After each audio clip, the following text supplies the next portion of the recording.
Hi, this is Eliane, and today's article is The Biggest Mistake the Most Caring Moms Make. So I've noticed a common and very sad thread in several conversations that I've had recently.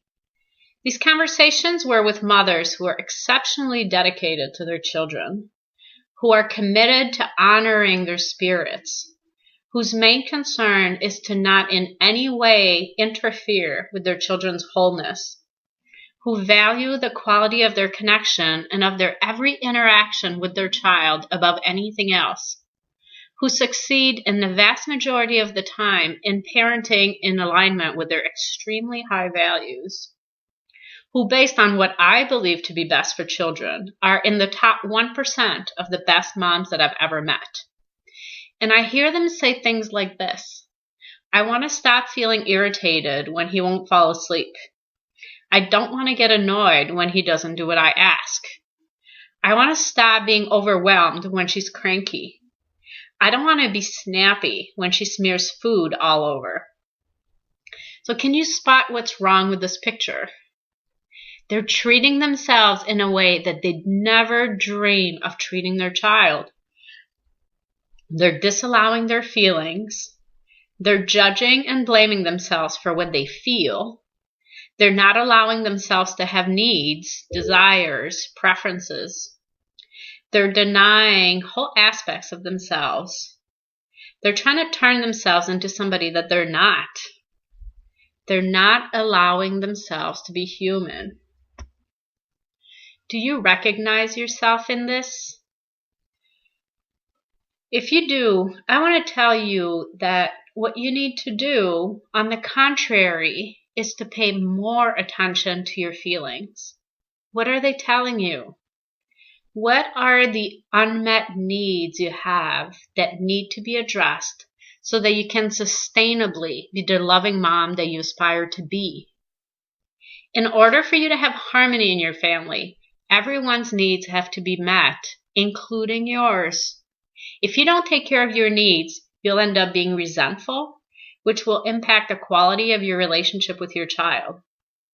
And you'll have a buildup of unaddressed emotions, which will blow up in often inappropriate and damaging ways. You're not doing your child a favor by meeting his needs at the expense of yours. You're teaching him that his needs matter and that yours don't. And that in order for one person's needs to be met, another person's needs need to be ignored. In order for your child to learn to successfully live socially, he needs to learn to look for win-win situations. And those can be found the vast majority of the time if we focus on identifying and meeting the underlying needs. So not the want, not the strategy, not necessarily the desire, nor the relief from the feeling, but the real underlying need, as is defined in the book Nonviolent Communication by Marshall Rosenberg. I highly recommend this book to any human who's in any kind of relationship.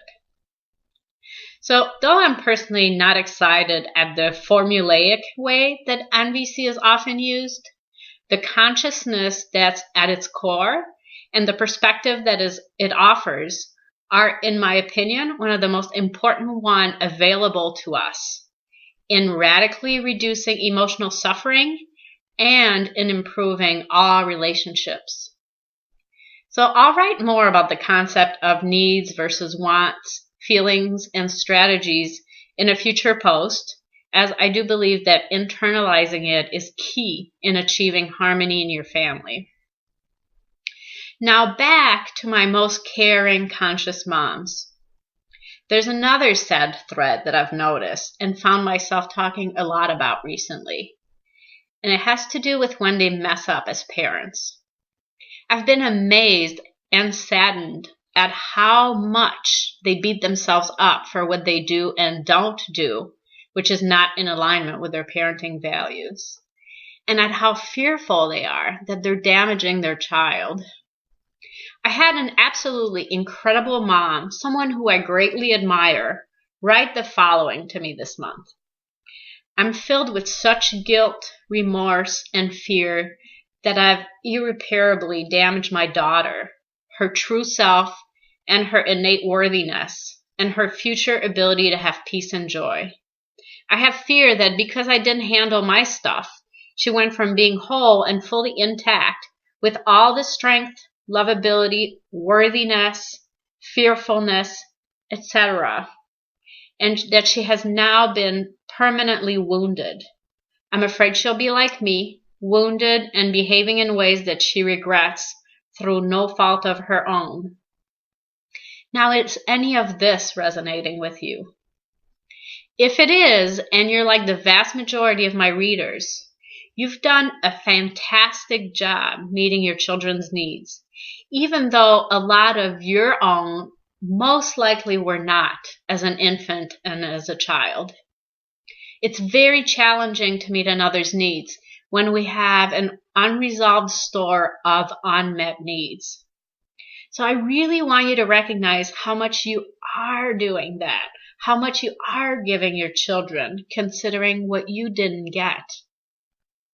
Parenting in the loving, considerate, and respectful way that you are is an incredible gift that you're giving your children.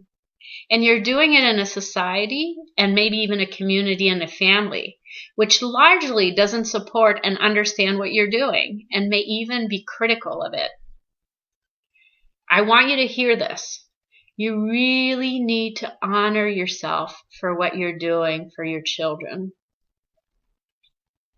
And as you focus more on meeting your needs and on healing the residues from your childhood, you'll find that you'll organically parent more in alignment with your values.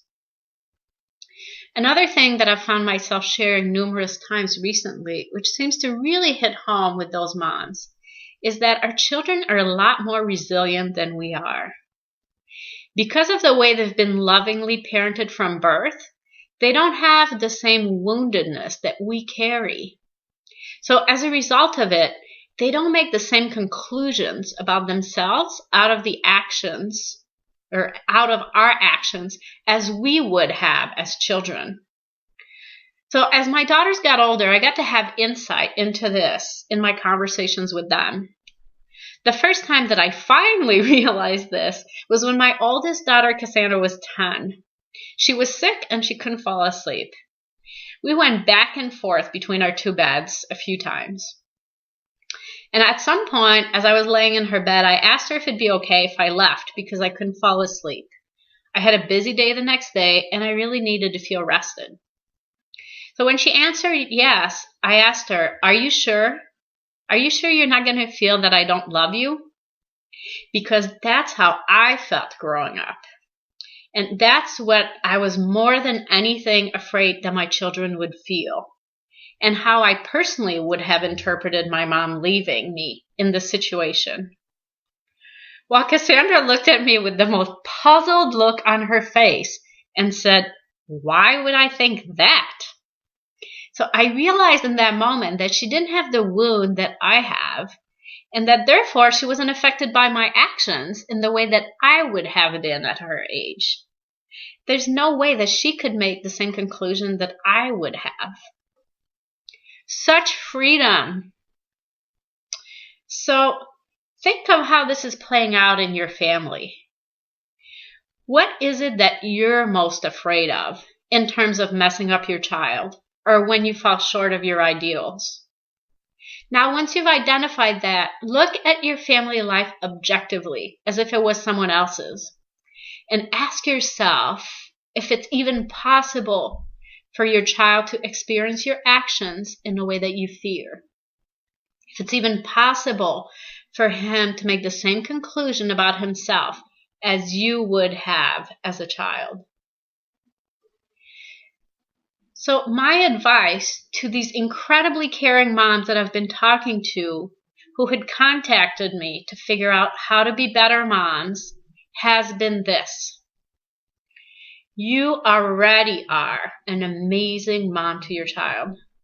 What you need to do more than anything else is to become a better mom to yourself. And what you also need is for me to remind you of what an amazing job you're doing. And if you've recognized yourself in what I've described in this article, I really want you to hear this as well. Thank you. So if you resonated with this article, I would love for you to join me on a free webcast that I'm going to be doing on Saturday, April 5th, which is entitled 3 Unfortunate Mistakes Even the Most Conscious Moms Make, where I'll be sharing 3 rarely understood principles that are key in raising whole children, having harmony in your family, and for parenting to actually be easy. So to join me, just click on the link that is right next to this audio box to register for it. And if it's past the time of the webinar, there will be a recording for it. So if you just go to the home page, you'll be able to request it. And if you enjoyed this article, I would be so grateful if you could share it with your friends. I really would love help in sharing this message and connecting with more loving moms like you. So if you can share it on your Facebook wall with a comment about what you enjoyed about it, or just email it to a friend, I would be incredibly grateful to you. Thank you, and I really hope to connect with you again. Bye-bye.